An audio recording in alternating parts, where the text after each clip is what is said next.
Okay, well, welcome and thank you everyone for joining us this morning for Coffee with the Collection. My name is Amanda and I'm the Director of Learning and Engagement here at the Fred Jones Jr. Museum of Art. Before we get started, let's go over a little housekeeping first. Everyone should be on mute right now, and I'd like to ask you all to keep yourselves muted so we can hear our presenters without any distractions. But if you'd like to make a comment or ask a question during the presentation, please feel free to do so using the chat feature. To open your chat, scroll down to the bottom of your Zoom screen and click on the icon that looks like a speech bubble. It should also say chat just underneath. Once you click that, a window will open to the side of your screen where you'll be able to type questions and comments, and we'll circle back around to those at the end of the presentation. To get things started, I'd like to invite everyone to sit back, relax, grab your favorite cup of coffee. Hopefully you have with you this month's special roast Superstar, referring to superstar art historian Creighton Gilbert. This roast is a Peruvian and DRC blend with tart and sweet notes of lemongrass, sugarcane, and a caramel cocoa flavor. It is as delicious as it sounds. This roast is available now through our friends at Black Camel Coffee and will continue to be available on their website after our program this morning. Without any further delay, it is my pleasure to introduce our presenters, Drs. Erin Duncan-O'Neill and Allison Palmer, OU art history professors and guest curators of our current exhibition, A Life in Looking, the Creighton Gilbert Collection. Today, they will share with us a few insights about their favorite works in the exhibit. Dr. Allison Lee Palmer is a professor at the University of Oklahoma, specializing in Renaissance and Baroque European art. Her research focuses on the Italian Renaissance with a special interest in the confluence of science and art in the work of Leonardo da Vinci. She also teaches for OU's Summer in Arezzo program. We also have with us this morning, Dr. Erin Duncan-O'Neill. Dr. O'Neill is an assistant professor at the University of Oklahoma, specializing in 19th century European art with a focus on the art and visual culture of France from the July monarchy, monarchy to the Paris Commune. She is particularly interested in politics and censorship in art, media studies, and philosophies of labor and identity.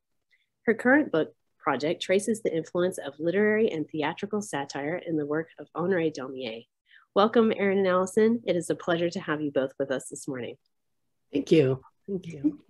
Before I officially hand things over to you, I would like to ask our audience members a question that you can answer by typing into the chat window that I mentioned earlier. As we're about to take a close look at artworks collected by art historian Creighton Gilbert, let's take just a minute to reflect on your own experiences with the act of collecting. For anyone who feels comfortable sharing, go ahead and type into the chat a few words or a brief sentence about something that you collect. Do you collect objects, tangible items, or do you collect things that are more metaphysical, like experiences or dreams?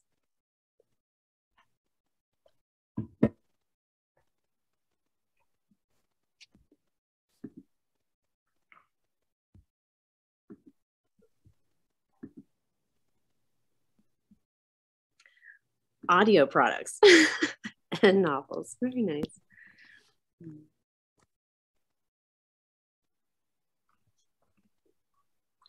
Pets. Ooh, it's a nice one from Elena. My own artwork, which are reflections of experiences.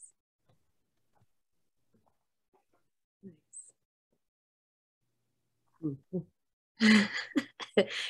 Sherry Phillips, one of our docents, has commented, someone pointed out to me they thought I was a collector of people and experiences.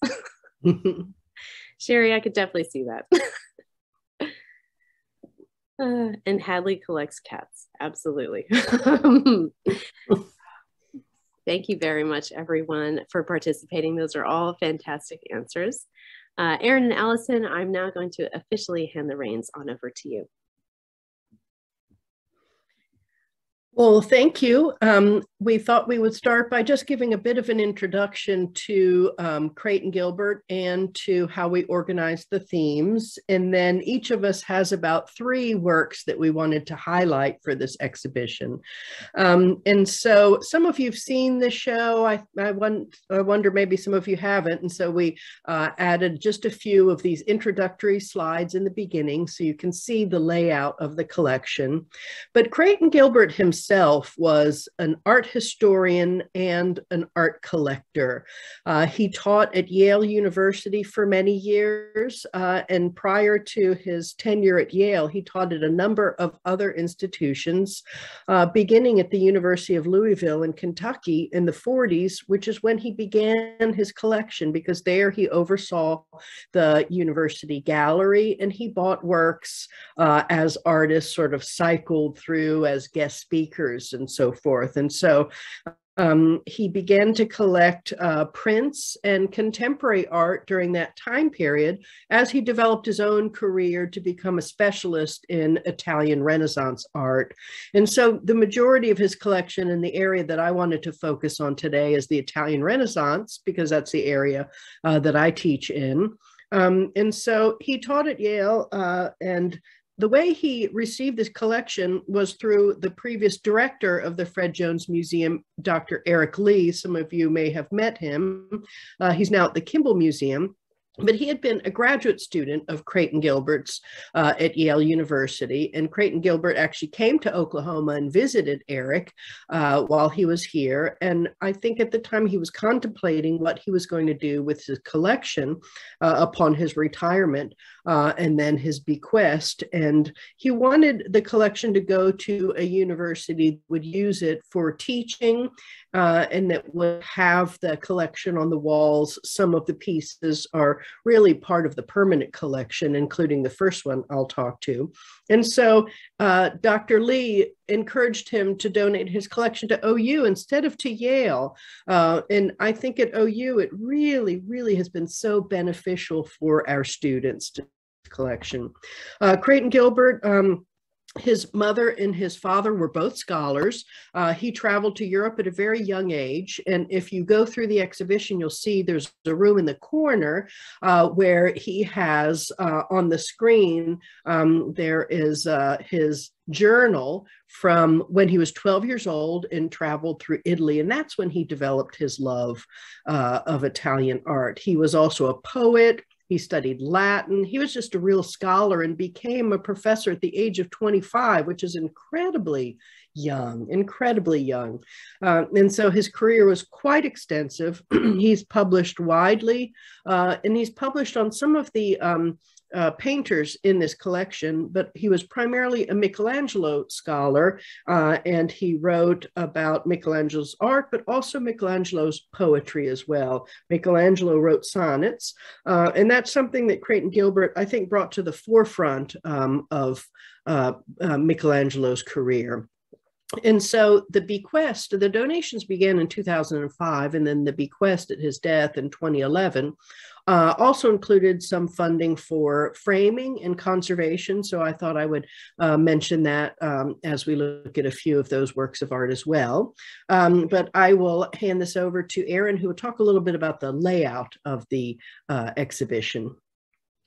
Thanks, Allison. And I'll be brief because we want to get into our favorite or some of the most interesting artworks in this collection. That's the kind of great thing about today. We decided to split this kind of incredible eclectic collection into 5 thematic categories.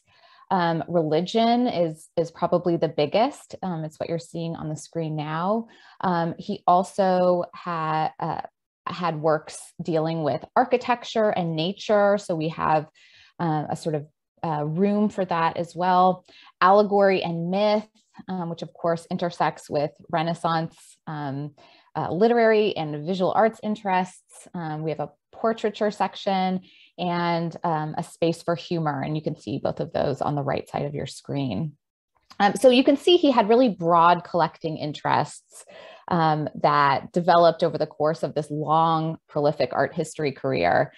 They often intersect with Renaissance themes and ideas, and we point some of that out in the galleries. But as Allison said, they also intersect with his sort of broader curatorial practice and show a real knowledge of contemporary art. We also see Gilbert collecting in a range of media. This was one of the most exciting things for me, digging through the collection. So not only oil paintings, but he has manuscript illuminations, prints representing a range of technologies and sort of experimental practices. He specialized in the art of the Italian Renaissance, as Allison said. And so we see, especially as his sort of collecting develops and his career develops, and frankly, he has a little bit more money to spend, a strong preference for devotional works from Roman Catholic visual arts practice. But we also see kind of throughout Gilbert sometimes collecting unusual or unattributed artworks, sort of puzzles that he wanted to explore or find attributions for as an art historian. So these were sort of intellectual puzzles in addition to sort of spaces for his own aesthetic preference. So speaking of Roman Catholicism, we'll start with Allison talking about some of her favorite works from the collection. And this is just the education space, we should say, with that journal. And please, if you're able to visit the museum before December, go read that journal. It's really a treat. Okay. The first work, when we organized this, one thing that Creighton Gilbert himself said was that he preferred exhibitions where paintings were really spread out and you could see the lighting on a particular work of art, so it appeared as a kind of a jewel or a gem on the wall. And I think that this exhibition really is something that I think that he would have appreciated if he was able to see it. And when you walk into the exhibition, the first painting that you see on the far wall is this particular work. Yes, exactly, right there, the far wall. And this had to have been one of his favorite works, I think. It's really the crown of the collection. This particular painting is by an artist named Callisto Piazza. This is an attribution that Creighton Gilbert gave to the work, and it's supported by his documentation in other comparative works. And it's interesting to have an art historian as a scholar because he really did tend to collect many works from Lombardy, from Northern Italy, while his own scholarship and his own research primarily concerns artists from Central Italy, from the area of Tuscany. And so it's interesting to see how personally, on a personal level, he favored these Northern artists. And so Callisto Piazza was an artist from Brescia, which is in the area of Lombardy, which is where the general area where Leonardo worked. And this is how I became interested in the collection, because I have done some research on Leonardo, and you can see a lot of similar stylistic characteristics.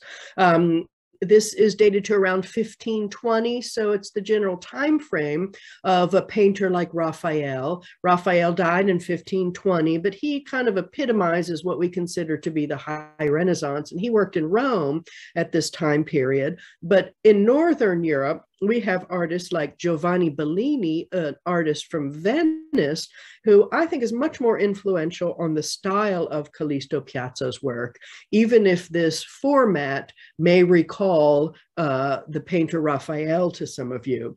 So this is an oil on panel, a wood panel. And if you go to the collection, you can see how the wood sets into this beautiful frame. It has a slight kind of curve to the edges, which is very common for these wood panels. And the frame itself, I'll mention, is a reproduced 19th century frame that was used for this. And there are a number of other frames in the collection that were made or purchased, historic frames, or primarily frames that were made in the historical style to fit these paintings. And that's another thing that's, I think, really really important about this collection. When you go to museums, people don't often think about the framing of the works of art, and most paintings do not have their original frames. Frames get damaged over time. Paintings get switched out of frames. Frames were never originally considered to have the same value as the painting itself, and so they weren't preserved in the same way. But there's this new kind of push to try to maintain or salvage historic frames. And so this is a fantastic frame that actually looks very much like the frame of another work by Callisto Piazza in Milan, that has the same all'antica style, it's called, which has the columns, fluted columns on either side with Corinthian capitals. And then it has a base called a predella. Underneath it says, "Hail Mary, full of grace" in Latin. And then above it has sort of this entablature. So it's very architectural. And this was the kind of frame that you find in Italy in the Renaissance, where you see this big emphasis on classicism, classical influences. So you might notice the frame first, and then the frame is a portal into the painting of the Madonna and Child, seated Madonna. So she's seated here with a green curtain behind her. And that green curtain is very much in the Venetian style. The Venetian painter Giovanni Bellini was known for using this similar color. And then also having the curtain open up so you see a bit of landscape behind. So she's both indoors and outdoors. We can see out and through the painting to where you have a kind of a hazy landscape. That haziness is something that is first utilized by painters like Leonardo and Northern painters, Venetian painters. And in Italian, it's called sfumato, which comes from the word fumo. Fumare is the verb for smokiness. So it's S-F-U-M-A-T-O, sfumato. So you get a hazy atmospheric quality to the actual colors of the work. So the atmosphere itself is tactile and tangible, so that you can tell that there is something, this air that is between the objects in the painting and extends out the back. And that's something that these Northern artists were really known for. And you don't find you don't find sfumato in Michelangelo's works. And again, Creighton Gilbert, he specialized in Michelangelo paintings, but it seems like he's sort of really interested in the style of these Northern artists. So the Virgin is seated on a throne, though we don't see the throne behind. She is elevated, so that gives her honor, with this red carpet beneath this kind of step at the bottom of the painting. And that red brings our eye up to her white robe covered in a blue drapery, and that's a darkened blue. The original color would have been a little bit lighter. Usually lapis is used for this, which darkens over time. And then her veil is sort of a blue-green, so it shifts back to the green that's behind her. And so the composition also forms a triangle, which comes from Leonardo's work. We tend to think of that triangle as Raphael, but Raphael adopted that from Leonardo da Vinci. And that triangle, which is really a pyramid because it's three-dimensional with that shading that you get, that dark light contrast becomes more of a pyramid. And so I think it's really interesting that we can see a lot of Leonardo's works in these. Leonardo was a generation earlier than many of these painters. By this time period, Leonardo had already moved to France, and he'd passed away a few years earlier, but he was incredibly influential across all of Northern Italy. And Leonardo had worked in Milan, which is where Callisto Piazza established himself in the 1540s. So for me, this is a really kind of a stunning painting, and one that hopefully you'll be able to see also beyond this exhibition that ends in December, as it's one that is typically on the wall upstairs in the museum itself. Let's shift to the next painting. This is a second work that I wanted to focus on specifically because of its conservation report that we decided also to put on the wall of the museum. We wanted people to come into the museum and see what all it kind of took to bring this exhibition together, including frames and these conservations. And so, excuse me, I'm getting over a cold here, so I have my glass of water with me. But this painter is Girolamo da Romanino is called. It's a Madonna and Child painting with Saint Jerome. And if you look at this X-ray, this is an X-ray fluorescence map where you can see areas that have been studied. During the conservation, you would typically do this kind of X-ray that shows the chemical makeup of specific pigments, metal ions in particular. So you can see that a lot of the colors are earth pigments, but something like lead white is going to show up in this X-ray, and vermilion. And then some of the earth pigments that have iron, as you know, and just the dirt here in Oklahoma has iron in it. And so this kind of shows some of the foundation for how the colors were put together. And what we can see in here is that there's a curtain behind that has darkened over time. You can see a little bit of the curtain, but there are some changes made to Saint Jerome. This is a Madonna and Child with Saint Jerome, where you have it opening like a window where the Virgin is a half-length Virgin, and the Christ child is seated here on a kind of a ledge, reclining in front of her, tilting his head and looking toward the audience. But St. Jerome has a kind of an awkward position in this work.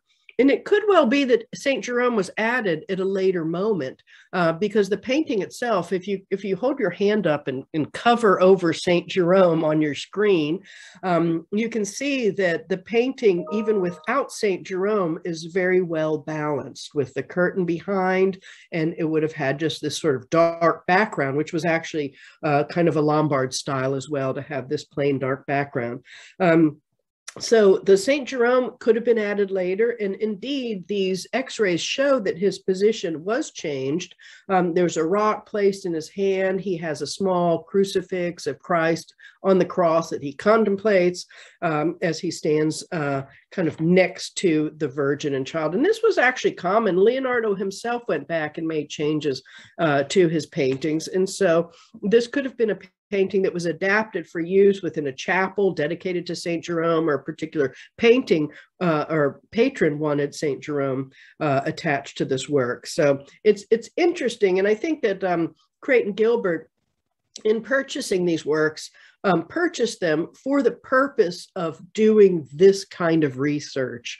And so his attributions are really very correct, I think. And I wish he had been able to see these conservation reports, because I think he would have been kind of delighted to see the kind of work that you can do just with a technical analysis of a particular painting. And some of that was done before he passed away. But Yale itself actually has a technical art institute that's away from the art history program. It's on their separate campus. But they have a historical collection of pigments, and they have a whole chemistry lab for these works.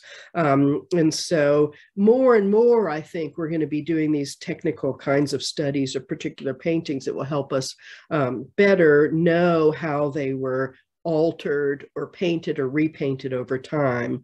And so this particular painting was something that was published also by Creighton Gilbert. He did a study of portraits of Romanino, and this is a Madonna and Child painting, so it's not a portrait per se, but you can see that it is, it's very similar to portraits that he also completed. In this, he did a study of this in 1959, where he also noted that this dark background anticipated the painting of Caravaggio, who is a famous Baroque artist working in the 1600s, who we always think of as working in Rome, but in fact, he was from the town of Caravaggio, which is where he got his name, which is in Lombardy. So he himself was a Lombard artist and really made famous this tenebrism, we call it, which is this black background. We attribute that to Caravaggio, but in fact, it's not by him. It's, you know, these artists who are 100 years earlier in Lombardy are using this dark background as well. Again, this is darkened. The curtain is kind of darkened over time, but there are other portraits by Romanino that do have this black background. And so this is another artist who was from the area around Brescia, and Creighton Gilbert was able to date this work also to the 1520s based on some of Romanino's decorations in a church in Brescia called San Giovanni Evangelista.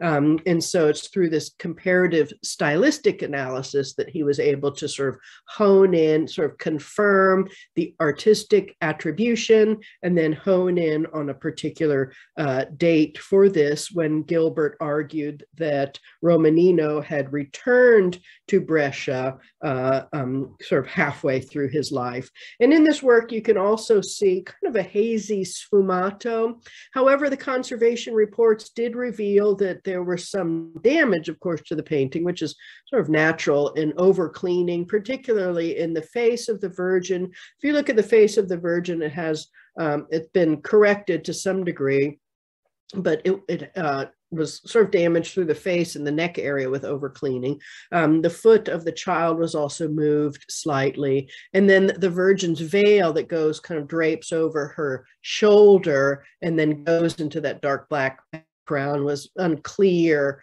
how that sort of developed. And so some of that was touched up. So the conservation reports are interesting because because when you do conservation, it's not just a fully sort of technical kind of pursuit, but you have to make these artistic decisions about what you're going to leave as a damaged portion and what you might try to touch up or clean up. You will strip off the old varnish and all of the overpaint and things like that. But then sometimes you're left with a painting that is sort of flat in color and has areas that are damaged. And so you might want to sort of add a varnish to brighten it up, or you might want to add some touch up to finish out the coloring. And you have to do that in a very, very careful way. And typically when conservators do that, they'll have a layer over the original painting so that what they put on top can be removed. So it's not blended in with the original painting. It's sort of layered on top of that, so their own work can be removed later on if needed. So it's an incredible, conservation is really an incredible practice and an incredible field to be in. And it is both scientific, but also artistic. You have to make these aesthetic decisions that are going to shape how people see these paintings, how people view them, and how people appreciate them. And so that's why we wanted to include some of these conservation reports with these paintings, including this one in particular. And so to just go to my third example, I decided to pick this painting as my third example. There's wonderful paintings on the wall, but this one is a really interesting one. And when we haven't talked about this one before, and so I thought I would highlight this one. This is a painting that is in one of these frames that was made particularly for the painting. And it's a beautiful frame reproduction. And this is a painting that Creighton Gilbert originally wondered if it was Tuscan, but in 2004, he attributed it to this Spanish artist, Juan Correa de Vivar, who is an artist who lived, born in 1510 and lived until 1566. And so he thought that this dated toward the end of Correa's career around 1560s. And it shows the Christ with the Virgin Mary. But it's a very unusual work because the full-grown Christ is, sometimes we see paintings of the Virgin Mary with the full-grown Christ, but it's usually within the Passion cycle or these sort of narrative panels. Much more popular are the compositions like we just saw, where it's the infant child seated on his mother's lap, like in the Callisto Piazza, or presented in front of the Virgin. Again, an infant, like we saw in the Romanino, but here we have Christ full grown, and he's presented almost like a Salvator Mundi. And so that's why I wanted to highlight this painting, because some of you may have heard all of the news about the Leonardo attribution, this Salvator Mundi painting that is in Dubai. I think it's in now, though seem to be lost for a while. I don't know, but if you're not familiar with that whole discourse, look it up online, because it's fascinating, because it's a painting that was attributed to Leonardo da Vinci, though this is another instance where I really wish Creighton Gilbert this happened during his lifetime, because he would have absolutely had a say on whether that painting is by Leonardo or not, because Leonardo has so many followers and so many of these other artists painted Salvator Mundi paintings. And this indeed is very kind of reminiscent in the Christ face of that Salvator Mundi. Yet we have Christ turned to the side. Again, here's that dark background, which you also see in some Spanish works as well. He has his hands up in a kind of a blessing. He's got that green again in the background, which we see in northern Italy. And then the Virgin Mary is very young. She's always represented, even in Michelangelo's work, is very youthful, even when she is with her adult son. But she kind of peers around behind Christ. But what is interesting about this is there are 12 stars around her head. And you see images in the 1600s of the Virgin Mary with these 12 stars. It's the 12 stars of Revelation, which typically refer to her Immaculate Conception as part of the iconography of that becomes very popular in the 1600s. But in this case, there's one star right in the middle of that. And that's what I was kind of looking at in this work, because when you have the star in the middle of that, or sometimes there's a star right on her shoulder, it has a different iconography, which is the Virgin as the protector of the seas, the Stella Maris, it's called, protector of the seas, which was a very popular subject in Venice. And so this kind of brings us back to this influence of Venice, this influence of northern Italy, even in this work that is attributed to a Spanish artist that we see in the face of the Virgin, I think, in the face of the Christ child stylistically, but it has a strong Venetian influence. And of course, Venetian artists like Titian have their paintings in collections in Madrid and so forth. So the Spanish artists would have been familiar with Venetian artists at this time period. And so the Stella Maris, the protector of the seas, would have been something that would have been important in a coastal city, certainly. Okay, so another beautiful painting that is very well preserved. You can see the beauty of the kind of pinkish red color of Christ's robe, which would have been a light red at this time period. And the Virgin wears blue veil, blue as her role of the queen of the heavens, the blue sky. So the stars sometimes, that's why the stars are sometimes on her blue robe. And then she has the white veil, which is her humility and piety that peeks out beneath. And then the hand gestures are incredible. There's a couple of their paintings in this collection where you can really see hand gestures and musicians and so forth that are quite kind of interesting to spot. So I think I will now turn this over to Erin, who will kind of pick up with more kind of contemporary, this as a bridge, contemporary works of Creighton Gilbert's collection. Yeah, and we're going to go from high to low very quickly here, from Catholic piety to sort of base humor. This is an early print. You can see this is from the same period Allison was talking about. And I should say that humorous images, and I'm going to talk about all humorous images, the sort of humor section of Gilbert's collecting interest. Humorous images have been circulating in print since the invention of the printing press. These appeal to audiences without relying on text. I mean, that's one of the powers of visual arts, right? It doesn't rely on literacy. And so visual satire has this long and important role in sort of communities establishing their norms and speaking truth to power. This is an example, or a sort of one of the examples of printmaking exploding in Germany and the Netherlands, the sort of Northern European countries around 1500, after the invention of movable type. And that created this huge commercial industry for books. And of course, right, a demand for illustrations. The Reformation too, in Europe, provided a kind of atmosphere of reverence and iconoclasm, right? This sort of this sort of atmosphere of critique, which provided this really rich environment for satirists, for visual satirists around this time.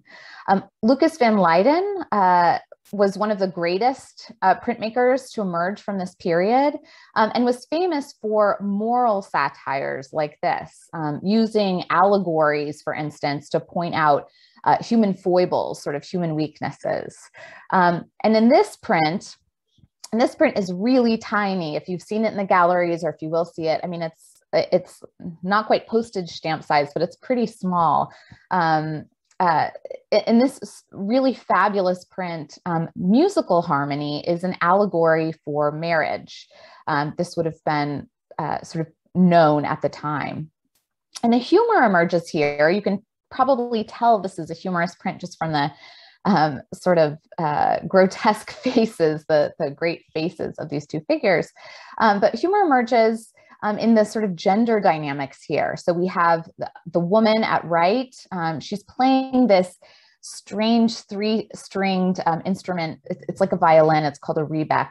And she emerges as the kind of dominant member of this musical pair based on the kind of instruments used. She's also hovering above her husband, who's tuning a lute. We also know that he's the sort of weaker part of the pair because he's removed his slipper. That's a sign of docility. So this is sort of a humorous image about marriage. Van Leyden is poking fun at this particular marriage dynamic. And I started with this to say that perhaps surprisingly to me, beginning this project, Creighton Gilbert's collection includes a number of these kind of social satires, these really humorous images with subjects exploring the kind of common failings, the daily irritations of human beings, and these sort of social subjects. What are people's habits or practices, bad fashions, this kind of section of visual satire. And I think, you know, as we dug into the material, I see this connection between this humorous dynamic in his collection and a scholarship that reveals a really special fascination with understanding the kind of perspectives of the humanity of people from cultures and times distinct from our own and from Gilbert's own. So Gilbert has articles like, "When did a man in the Renaissance grow old?" Which is a favorite of many Gilbert readers, or "What did a Renaissance patron buy?" or "What people have time for?" So in addition to these very serious sort of treatises on Michelangelo's poetry and the construction of the Sistine ceiling, we see in Gilbert's scholarship this interest in human behavior, right? And representations of human behavior that was really sustained over this long career. In the context of this Van Leyden print, laughter emerges out of this moral judgment. This is very common in visual satire. And that, I should note, as we get into the next artist, that can be a really dangerous thing, right? Artists using their medium to critique, right? To assert some sort of judgment, whether that's moral or political judgments. And so sort of throughout the history of print, of printed illustration like this, many governments in many countries often censor cartoons and sort of visual imagery much more strictly than they ever do books or the written word. That was certainly the case with this artist, Onorre Domier. He's the subject of my research. I'm so thrilled that Gilbert had, he has a bunch of Domiers, or a nice number of Domiers, some of which we were able to put on the walls. This is a gentleman who wanted to study the habits of bees too closely. And I should say that Gilbert's collection includes a kind of impressive number of prints from France's so-called golden age of caricature, this kind of 19th century from the 1830s on. And Onorre Domier is perhaps the most famous artist from this period, and maybe the most famous caricaturist of all time, really. And he worked specifically in the medium of lithography. He worked for left-leaning newspapers, these sort of radical lefty newspapers, for nearly 5 decades. And 5, I should say, very tumultuous decades in France's history. This involved many regime changes. I'm not sure if you're aware, but France is on its 5th republic, right? We're on our 1st. So the 19th century saw really a lot of sort of regime change and violent protests. And that came with these sort of waves of censorship and relaxation of the rules. So very strange time. And I'll make a little, my Malcolm Gladwell pitch for Domier here, which is that he came of age, right, at this kind of magical confluence of an exploding new technology, so lithography, and this revolutionary period of new press freedoms.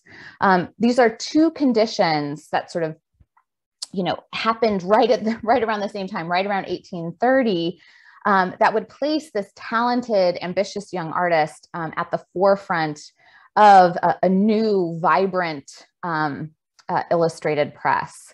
So we'll come back to the bees, but I should say that stone lithography was invented at the tail end of the 18th century in Bavaria, but it filtered into France around the 1820s. So right when Domier was in his first apprenticeships as an artist. Lithography means stone writing. It comes from the word stone writing in Greek. So you don't need to carve anything.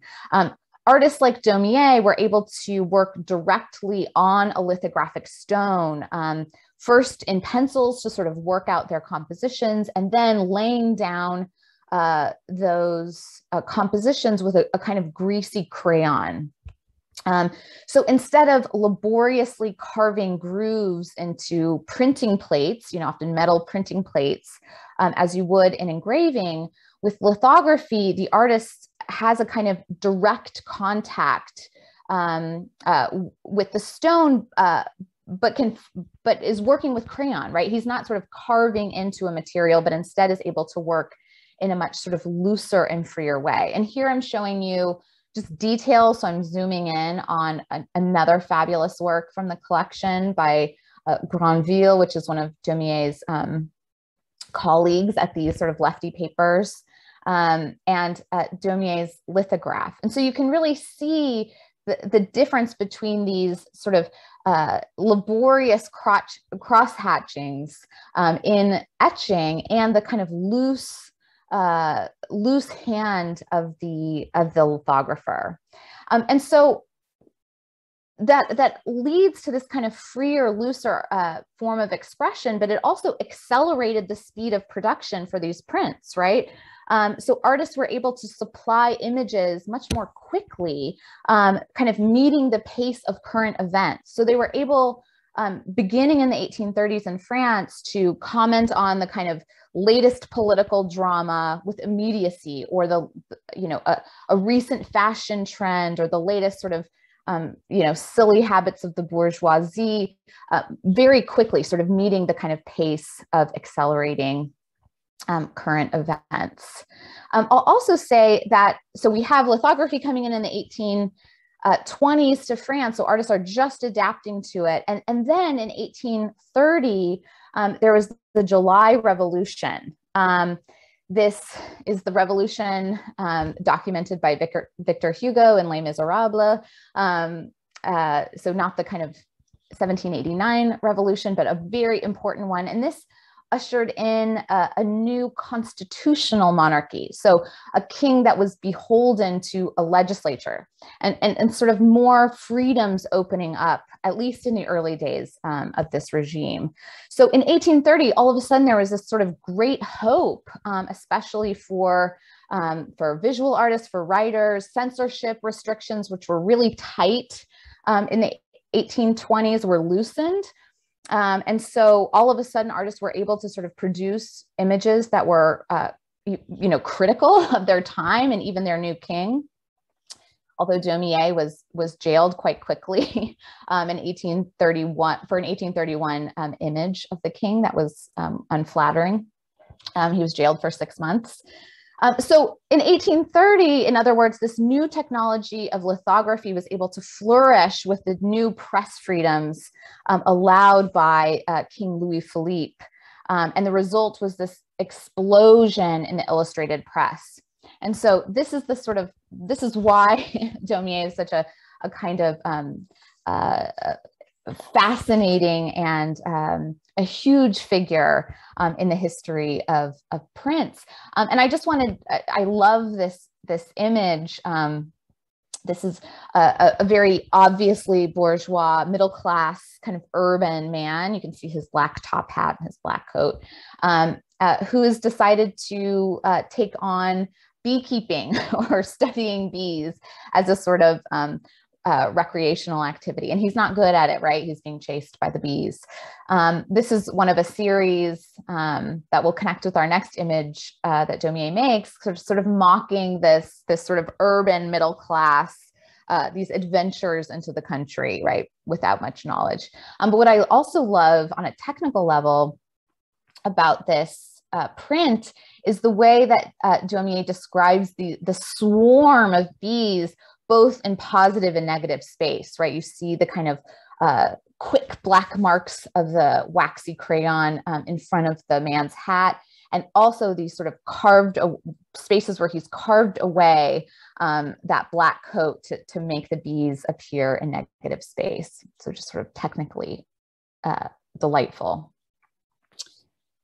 And then this last caricature is just one of my favorites, and I think one of the favorites of many visitors to this humor and portraiture gallery.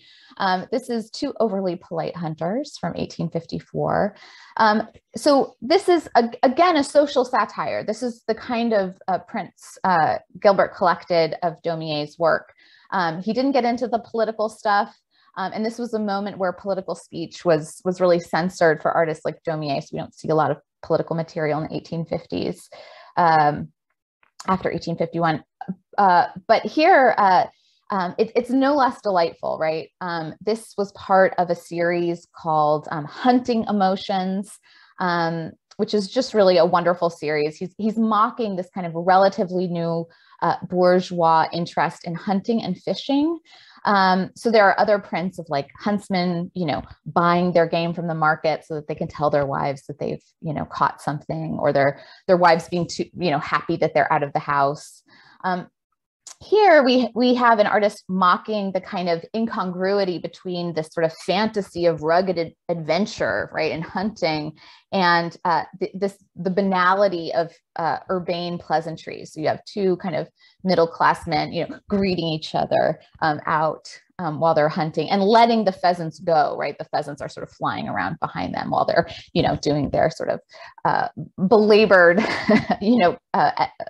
conversation. And hunting was restricted to the upper classes, to the kind of aristocratic classes in France by law until 1830. Again, that kind of year of new freedoms in France, when this privilege, among many, was expanded. So the middle class sort of enthusiastically took up this new hobby, right? This kind of aristocratic hobby, but they didn't know what they were doing for quite some time. So this was something that satirists were very happy to mock.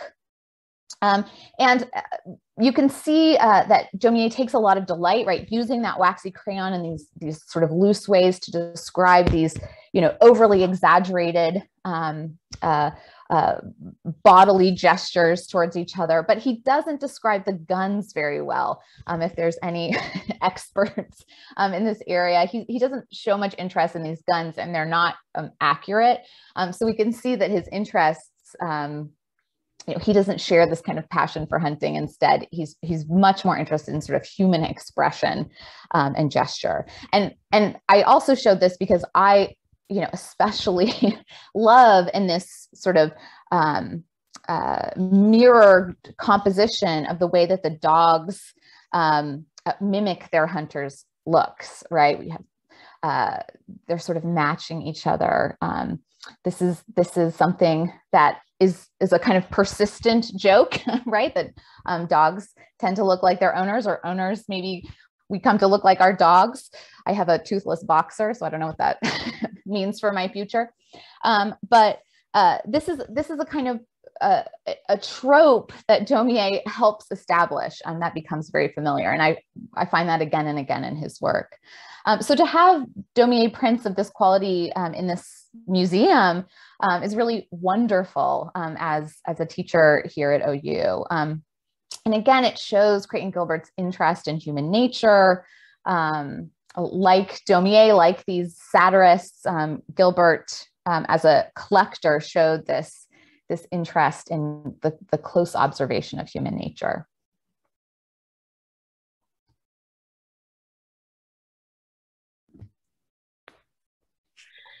Thank you so much, Erin and Allison, for sharing your insights with us this morning. I think we're now at our Q&A portion, so I'd like to invite anyone, if you have any questions or comments, please go ahead and type those into the chat. So while we're giving everyone a chance to do that, I just want to thank you, Erin and Allison. We've done a few virtual programs so far about this exhibition, some of them about your curatorial work, some about Creighton Gilbert himself, and rightly so. But it's really a treat to be able to hear from you both about some of the works in the exhibit a little more focused. So thank you for that. I appreciate your time. And I do have a question that's here in the chat from Marilyn. Erin, I believe this is directed to you. So she's asking about the bees lithograph from Domier. And she says, do we see a bride beside the man? And is that part of the statement being made with the image? Oh, you see, I don't think it's a bride. I think it's a woman using her shawl for protection. Yeah. So this is a kind of, he's not just mocking urbane men coming into the countryside, but these sort of couples that are, using their country retreats as spaces for sort of amateur hobbies. A good note. It looks like Sherry Phillips has another question related to this image as well. And she says, did the man lose a boot in running away? It's like perhaps he's lost a shoe. No, I think that's a pants style. I think his pants are covering his shoes. But we could dig into 1850s fashion to be sure. Absolutely. I have a question for you all that kind of, gets away a little bit from some of the artworks in particular, but I was thinking in all of the work that you both have done in putting this exhibition together and the research and everything that you've learned, even about Creighton Gilbert, I'm curious if learning about his practices as an educator has any kind of influence on you as you think about your careers as OU professors of art history, if that has any, if that has changed anything for you. Well, I would love to go out and start collecting some of these paintings myself. But what has changed for me is that I really use more of the museum now than I did in the past to teach with students. And I started that a little bit with COVID, but I think with this collection in particular, I've been able to see how I can use this, not just for my introductory class, which is more typical when we teach the introduction. We teach it in the museum auditorium, and students go around and describe works of art and do some research within the museum. But this collection in particular has allowed me to do work with more of my upper division students and with graduate students as well. It's a fairly serious collection that merits further study.